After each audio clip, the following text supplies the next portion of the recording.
Questo servizio è offerto da Coop Services, risorse umane e soluzioni per il territorio. Far su il Mascio, giornata speciale con protagonista il maiale, ha tagliato allegramente il traguardo della terza edizione. Perché allegramente? Perché era totale allegria quella che regnava fra il pubblico e i macellai che davano dimostrazione concreta di un'antica, anzi antichissima tradizione. Quella legata al maiale, di cui un tempo e anche oggi non si butta via niente. Il grasso per la pancetta e per i cotechini, la carne per i salami, pancette e ossocolli, la coscia per il pregiato prosciutto. Le ossa bollite sono una delizia. Il sangue viene utilizzato per i sanguinacci. I nervi per lo squisito e riscoperto antipasto a base di nervetti. Sentiamo il parere del presidente del Consiglio regionale Clodovaldo Ruffato. Quando parliamo di tradizioni parliamo della nostra cultura. Del maiale si utilizzava tutto, completamente tutto, ed era fonte alimentare per un anno intero. Il successo di questa manifestazione, inserita in Montagnana in shop, ce lo spiega l'assessore al commercio Loredana Borghesan. Questa che ormai giustamente è la terza edizione ha raggiunto veramente un successo importante, la giornata di Ostri, le presenze lo dimostrano, è comunque un volere evidenziare anche quello che è stato nel tempo un momento sociale, parliamo 50 anni fa, quando comunque anche in momenti di ristrettezze economiche avevamo la lavorazione del maiale che permetteva poi di poter alimentare per tutto l'anno la famiglia, e abbiamo sicuramente individuato in questa tradizione l'humus per Montagnana per la lavorazione poi del prosciutto. Il prosciutto DOP Veneto, Berico e Oganeo, ma in particolare quello di Montagnana, ha conosciuto in questi ultimi anni un successo tale che gli ha fatto toccare nello scorso anno una crescita a 2 cifre. Inevitabile in questi casi il suo taroccamento. Parola di Gian Antonio Visentin, presidente del Consorzio di tutela del prosciutto Veneto, Berico e Oganeo DOP. Qual è l'importanza del consorzio nella promozione di un prodotto? L'importante del consorzio è per tutelare il prodotto, ma soprattutto osservare il disciplinare che garantisce la qualità sempre all'origine, per poi arrivare nei nostri stabilimenti salali, stagionali e portarli mai inferiori ai 16 mesi, perché solo così possiamo avere un prodotto straordinario. Il consorzio è importante per la promozione ed è importante soprattutto la sinergia che si riesce a creare per promuovere questo prodotto. È importante creare sinergie per promuoverlo, non a caso noi l'anno scorso abbiamo prodotto degli spot televisivi dove abbiamo avuto un ritorno non indifferente, perché grazie anche a questi spot ci ha permesso di aumentare la produzione di circa il 34% rispetto agli anni precedenti, dove che tutto è in crisi. Fortunatamente noi come Prosciutto Veneto abbiamo la fortuna di produrre un grande prodotto apprezzato da tutti. E in tema di agricoltura e alimentazione non potevamo non intervistare Domenico Riolfatto, assessore provinciale all'agricoltura. L'artigianalità, la cura, la storia che c'è in questi prodotti sono anche un efficace antidoto ai problemi della globalizzazione nel mondo dell'agricoltura.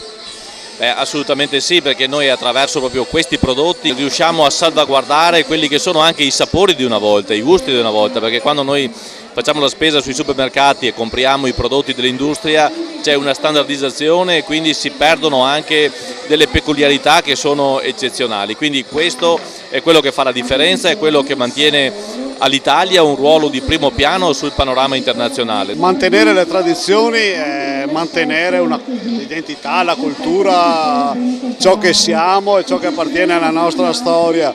Credo che però in questo momento ci sia la necessità di avere molto di più, perché il settore dell'allevamento, in modo particolare quello del suino, è fortemente in crisi e quindi fare le feste può essere una parte, ma credo che l'altra grande parte che deve essere fatta dalla parte politica, che deve andare a tutelare e valorizzare quelle che sono le produzioni locali e autentiche del suino, che permette di mantenere queste tradizioni con maiale fatto, allevato in Italia, allevato in Veneto, per poi poter dire questa è la nostra cultura e la nostra storia.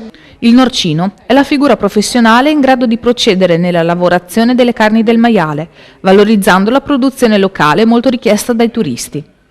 Come si lavora e si sala il prosciutto dolce di Montagnana ce lo spiega un esperto del salumificio Brianza. Ce ne vuole esperienza, io non trattarlo come un bambino, perché qua se inizia bene l'assaiatura, arriva alla fine stagionatura che È un prodotto che si vede, insomma, si degusta, si mangia, è tutto manuale e tanta costanza, ecco. Ci vuole tanta pazienza, ci vuole cura, starci sempre dietro, ecco. La gente si dimostra molto interessata anche a capire come effettivamente si svolge la produzione, vero? È interessata perché tante cose non le hanno mai viste e in questa rinnovo c'è una soddisfazione grande da parte di tutti i cittadini, lo stesso anche dai bambini stessi che sono entusiasti a vedere questo processo di lavorazione. Abbiamo sentito anche il parere, unito al piacere di questa giornata speciale dedicata al maiale, di alcune persone. Speriamo che questa iniziativa venga anche proposta a altre cittadine qua nei dintorni per rilanciare quello che è lo sviluppo dell'economia e anche lo sviluppo delle varie aziende che in questo particolare momento non godono tutte di ottima salute, ma hanno sicuramente bisogno di un rilancio. Conoscevi della tradizione del prosciutto? Sì, del prosciutto di Montagnana, certo, l'ho mangiato varie volte, è molto buono. Giornate come queste servono anche per avere degli ottimi spunti fotografici. Queste manifestazioni è molto curiosa sia per chi ha la passione della fotografia, ma anche penso per chi è curioso di riscoprire i valori del proprio territorio. E una mamma cosa dice a proposito dell'alimentazione dei bambini? Che è molto importante e che bisogna favorire queste cose piuttosto che le pastine, che la cioccolata. Cioè, è difficile tenerli un po' stretti, però la sana alimentazione li spieghiamo anche noi e li fa bene, insomma. E vediamo anche che gli piace? E gli piace, sì, senz'altro, sì, specialmente il prosciutto. C'era anche per il secondo anno consecutivo una sfilata di tabarri, che un tempo costituiva l'unico indumento pesante per ripararsi dai rigori dell'inverno. Il tabarro è l'indumento, diciamo, che una volta teneva più caldo di tutti. Anche i militari stessi avevano un tabarro. Che tipi di tabarro esistono? Esistono due tipi di tabarro, cioè la mezza ruota e la ruota intera. Naturalmente un tabarro a ruota intera non deve avere cuciture, deve essere tutto quanto un pezzo. Per indossare il tabarro c'è una caratteristica mossa che consiste nel farlo girare sulle spalle, alzarle per fare questo movimento e dopodiché lo si chiude facendo il giro della ruota. Questo qui non è un tabarro qualsiasi, è un tabarro che ha una sua storia. Questo tabarro è un tabarro dei primi Novecento di una famiglia molto importante del montagnanese, della famiglia Placco, sì. E qui invece possiamo vedere un tabarro da festa di una famiglia contadina, giusto? Noi contadini, come tutti, ogni tanto ci si veste da festa e si va in piazza Montagnana con il vestito biello della domenica. Questo sarebbe il tabarro, si può notare anche sotto un tocco di classe cosiddetta povera, un fularino e basta. L'unica caratteristica era che si richiama a un uso del cavallo, infatti si vedono le ghette che si usano per andare a cavallo, ma usavano quando andavano a cavallo. In conclusione, il successo di un prodotto di eccellenza come il crudo ha generato anche un corso professionale per Norcino. Per il terzo anno consecutivo, sulla base del successo riscontrato nei 2 anni precedenti, è stato organizzato all'Istituto Professionale Alberghiero di Via Adua un corso di norcineria. Il corso è promosso dallo Stato, dalla Regione e dall'Unione Europea e organizzato sul campo dalla Coop Services di Este, vera cerniera di collegamento con il territorio e con la sua vocazione turistica finora inespressa, o meglio, non valorizzata al giusto.